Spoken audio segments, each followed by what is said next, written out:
Assalamualaikum warahmatullahi wabarakatuh. Kami mahasiswa dari Universitas Islam Negeri Adaneri, Fakultas Sains dan Teknologi Prodi Arsitektur kelompok 2 semester 2. Sebelum kami masuk ke pembahasan lebih lanjut, izinkanlah kami memperkenalkan diri terlebih dahulu. Yang pertama, ada Muhammad Syafiq Auzan dengan NIM 2207010104. Selanjutnya ada Muhammad Bagus Sulistiodadi dengan NIM 2207010092. Dan yang terakhir dengan saya sendiri atas nama Kartika dengan NIM 2207010024. Untuk dua akan mempresentasikan materi dengan judul materi Mesir Kuno. Assalamualaikum warahmatullahi wabarakatuh. Kali ini saya akan menjelaskan pembangunannya piramida Mesir kuno. Nama proyek akan mulai dengan meletakkan semua infrastruktur pada tempatnya. Sebuah kanal akan digali dari sungai Nil di sebelah tambang batu kapur dan sedekat mungkin dengan lokasi piramida. Sebuah pelabuhan akan dibangun di atas kanal dan jalan lintas beratap yang dibangun dari pelabuhan ke piramida. Membangun area dan beban, tetapi jika kantor polisi akan digali di sekitar singkapan batu kapur dan diisi dengan air. Tenaga kerja akan diberitahu bahwa setiap batu yang dirawat melalui air akan terkupas. Setelah semua batu yang menonjol telah dihilangkan, permukaan air akan diturunkan dan proses ulang seluruh area di dalam. Di dalam itu tidak perlu diratakan, hanya sekitar meter pertama, maka sangat penting blok perimeter untuk secara tepat meratakan kekuatan struktural seperti dinding. Perimeter rumah interior kurang penting dan ada sedikit kebutuhan untuk menghapus batu, hanya untuk menggantinya dengan balok setelah ketinggian air turun menjadi sekitar 30 mm di sekeliling seluruh dasar piramida. Dan tidak ada batu yang menonjol, fondasinya rata dan siap menerima balok segera setelah proyek dimulai dan infrastruktur selesai. Menempatkan koring dan membentuk blok dapat dimulai. Sejumlah besar blok akan diselesaikan pada saat situs piramida siap menerimanya. Ketika batu kapur pertama kali digali itu adalah batuan yang relatif lunak yang mengeras ketika terkena CO2 di atmosfer dengan melapisi blok langsung ke air. Setelah dilepaskan dari fase pengalian, batu akan tetap lebih lembut dan lebih mudah dikerjakan dengan alat tembaga dengan membentuk blok di dalam air. Permukaan air dapat digunakan sebagai level konstan dengan menggerakkan pelampung di sekitar blok dapat dengan mudah diputar di dalam air.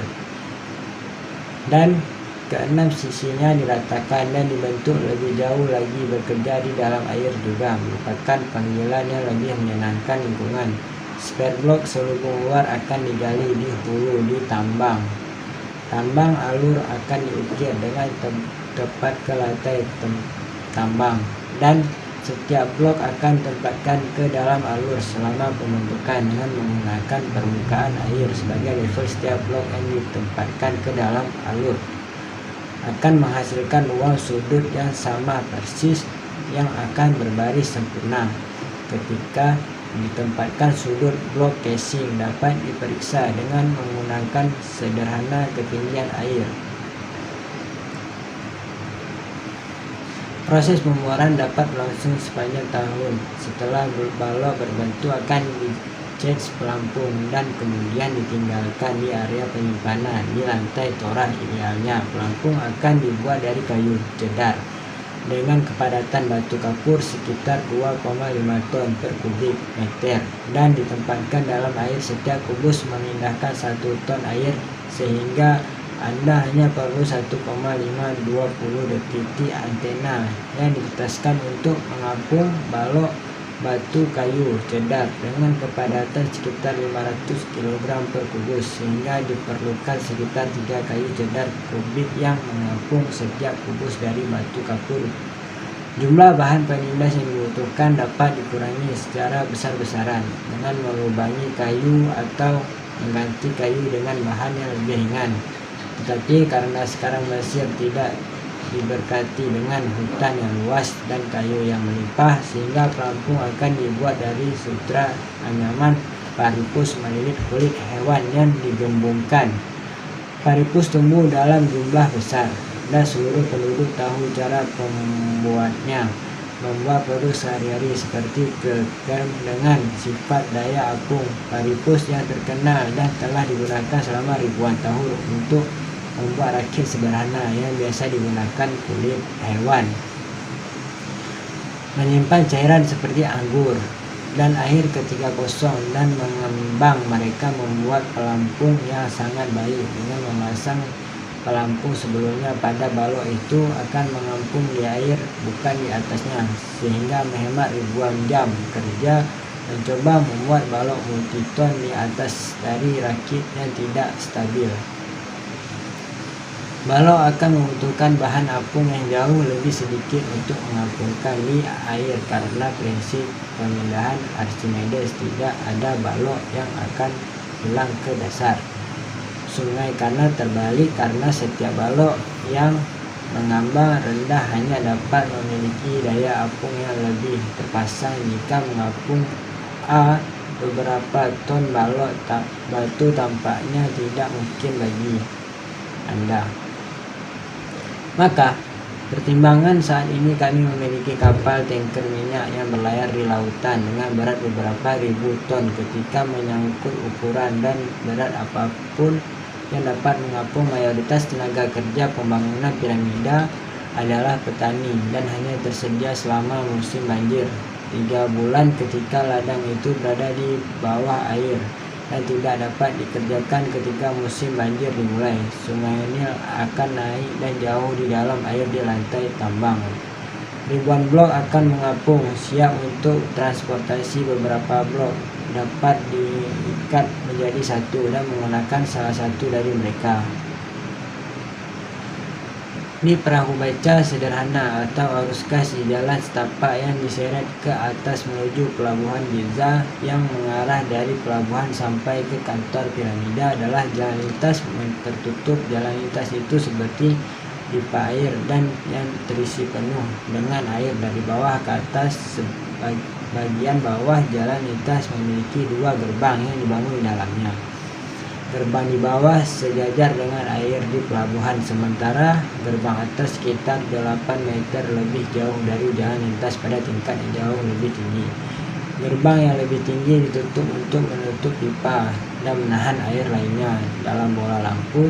Gerbang bawah kemudian dibuka, meskipun gerbang lain berdiri di bidang yang lebih tinggi dari gerbang bawah. Air akan tetap ditempatkan karena tidak terkena tekanan atmosfer. Itu akan bertindak seperti air dalam panci. Menjelaskan tentang bangunan Mesir kuno yaitu Sphinx. Telah banyak orang yang mengembangkan Sphinx Agung dan telah menangkap imajinasi semua orang yang telah melihatnya sejak dibangun pada zaman dahulu. Patung megalitik tertua yang masih ada ini benar-benar menjadi misteri dan membuat kontroversi yang sangat menarik. Sphinx tidak pernah berhenti sepanjang sejarah manusia, telah meminta proyeksi kekuatannya untuk memenuhi kebutuhan dan keinginan mereka sendiri. Sekarang pengungkapan penuh di depan saya tidak menemukan Sphinx Agung hampir sepenarik piramida. Piramida adalah kerajaan lama yang dibangun dengan jutaan batu yang berisi bagian yang dapat digerakkan serekayasa dan inovatif, sedangkan Sphinx adalah bagian yang relatif padat dari batu gamping pelapukannya yang diukir dari bukit. Itu masih merupakan spesimen yang luar biasa karena dengan panjang 72 meter dan tinggi 20 meter. Dengan banyak hal untuk dikagumi, tetapi tidak menarik rasa ingin tahu. Saya dengan cara yang sama pun bisa mengerti mengapa monumen unik ini mendapat perhatian yang sangat besar setelah semua ada banyak piramida di Mesir. Tetapi mengapa sih hanya ada satu Sphinx Agung?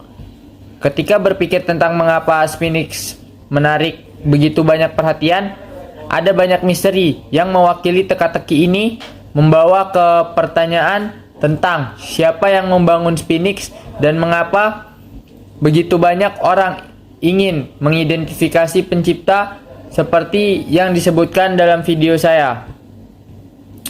Tentang penanggalan karbon piramida, Sphinx tidak dapat diberi tanggal radiokarbon karena monumen aslinya tidak mengandung mortar dengan organik. Selain itu, tidak ada referensi organik. Tidak ada referensi tekstual kuno yang mengaitkan Sphinx dengan Firaun Mesir. Telah diperdebatkan bahwa bagian mimpi Stila yang sekarang terkikis pernah memiliki fragmen yang masih terlihat, tetapi referensi potensial yang tidak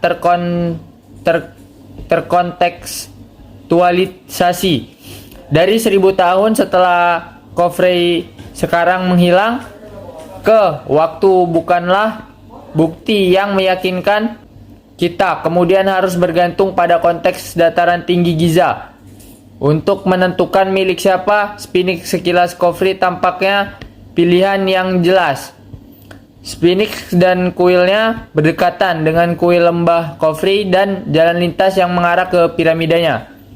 Memang posisi Mark Lehner yang menulis tesis PhD-nya tentang arkeologi Sphinx bahwa patung itu milik Khafre, tetapi tampaknya Sphinx berakhir sebagai bagian dari kompleks kamar mayat Khafre.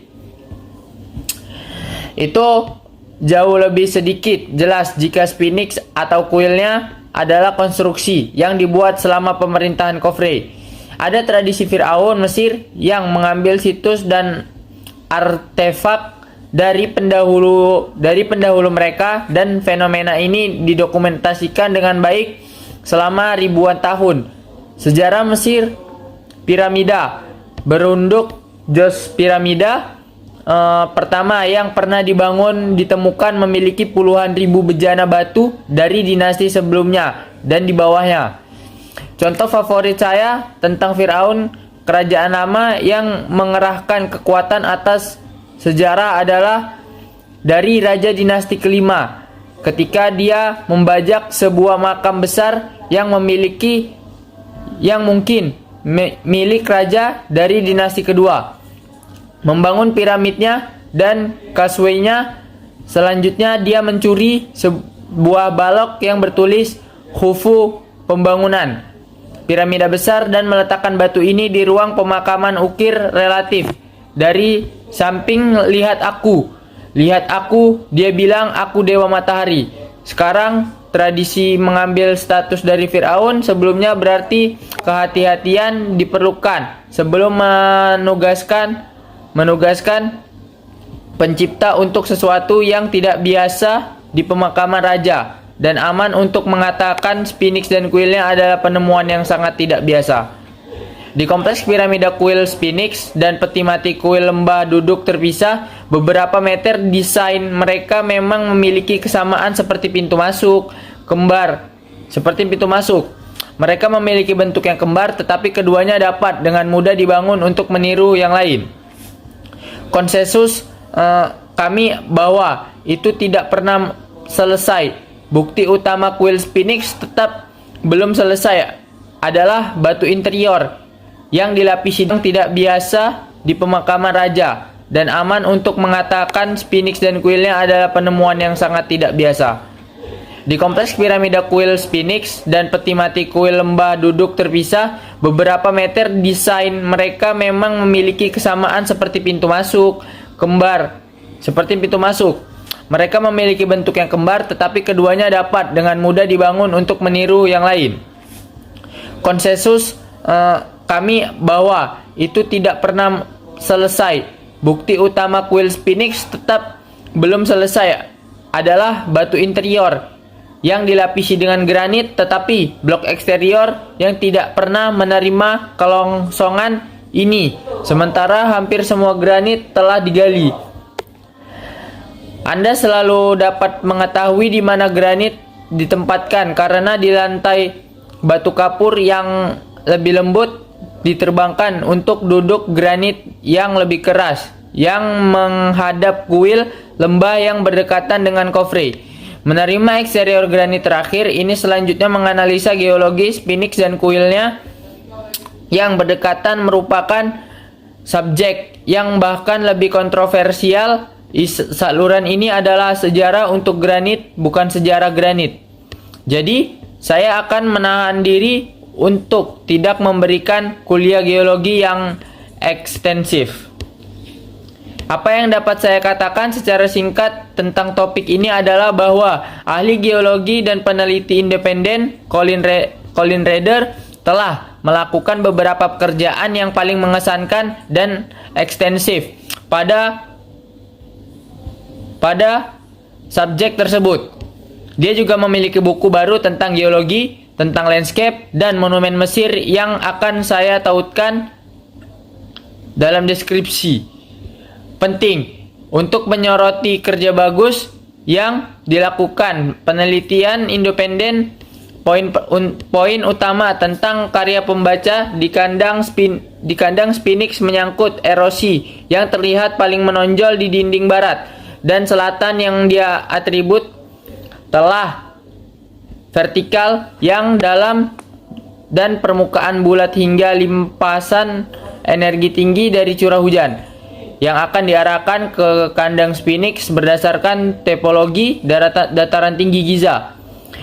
Anda tidak perlu menjadi ahli geologi untuk mengamati pola erosi yang berbeda dari tubuh Sphinx atau blok di candi yang berdekatan atau potensi struktur tertua lainnya yang terhampar di dataran tinggi saya. Akan segera mengklarifikasi bahwa jenis erosi dari abrasi garam, dari angin, dan kelembapan di bawah permukaan yang menggabungkan faktor-faktor ini. Mungkin sekian yang hanya bisa saya jelaskan tentang konstruksi dan beberapa sejarah tentang bangunan Sphinx.